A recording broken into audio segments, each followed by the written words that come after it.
Alors Bruno Martin, on va parler de distance intime. Vous avez certainement observé les animaux et ça respecte sa zone de sécurité suivant les animaux. On voit par exemple en Afrique, on peut remarquer des zèbres, des antilopes, je ne sais quoi, qui sont en train de brouter. Il peut y avoir des lionnes, puisque c'est les lionnes et non pas les lions qui chassent, assez loin.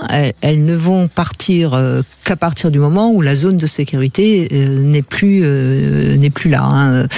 Et moi qui ai eu beaucoup de chevaux, j'ai remarqué que dans une horde de chevaux, il y a des codes et souvent il n'y a jamais de conflit réel parce que chacun sait jusqu'à quelle distance il peut aller.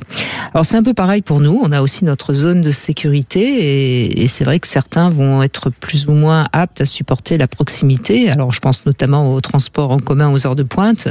Il y a des personnes qui souffrent vraiment, qui sont vraiment allergiques au fait d'être envahies dans leur zone, dans leur distance intime. Alors cette distance intime, elle nous est propre, mais elle est également culturelle.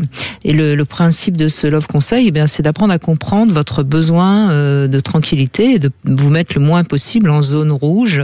Je pense notamment sur votre lieu de travail. Donc observez votre attitude, observez à quel moment vous êtes dérangé par quelqu'un qui s'approche de vous, voire qui vous touche. Hein. D'ailleurs, il y a des personnes qui sont pas trop sensibles au fait d'être touchées, une main sur l'épaule, etc. Il y a des personnes pour qui c'est déjà une intrusion.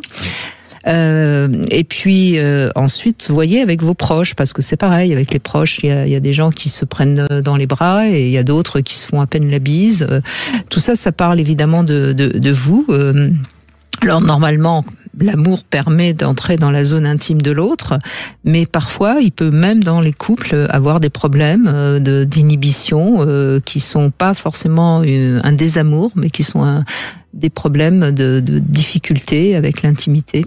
Absolument. Bon, j'ai des cas très récents là, de couples qui sont venus consulter après, je sais pas, il doit avoir la soixantaine, où le monsieur a une énorme problématique d'intimité, puisqu'il n'arrive même pas à rentrer dans la zone tendre. On parle même pas de sensualité, c'est-à-dire montrer de la tendresse, de la proximité sous cet angle-là, c'est déjà pas possible dans le toucher.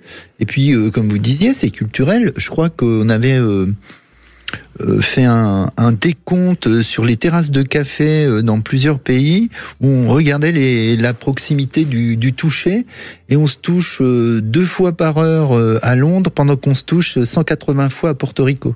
Oui. C'est complètement culturel. Oui. Et aussi, d'ailleurs, a priori, les endroits où il fait chaud, on se touche plus que les endroits où il fait froid, il semblerait. Enfin.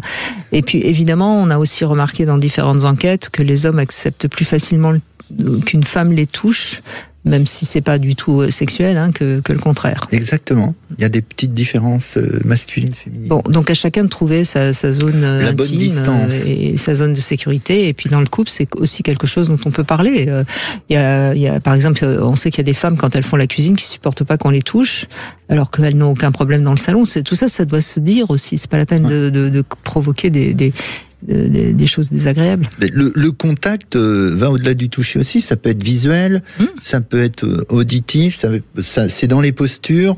On observe même dans la séduction tout un ballet de je m'approche, mais attention, il y a un signe qui me dit qu'il faut pas que j'aille au-delà.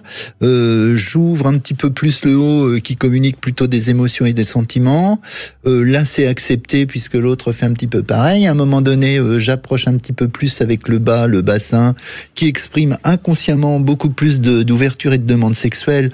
Attention, vous voyez l'autre qui fait un petit recul. Et il y a tout un dialogue comme ça dans un langage corporel extraordinaire. Oui.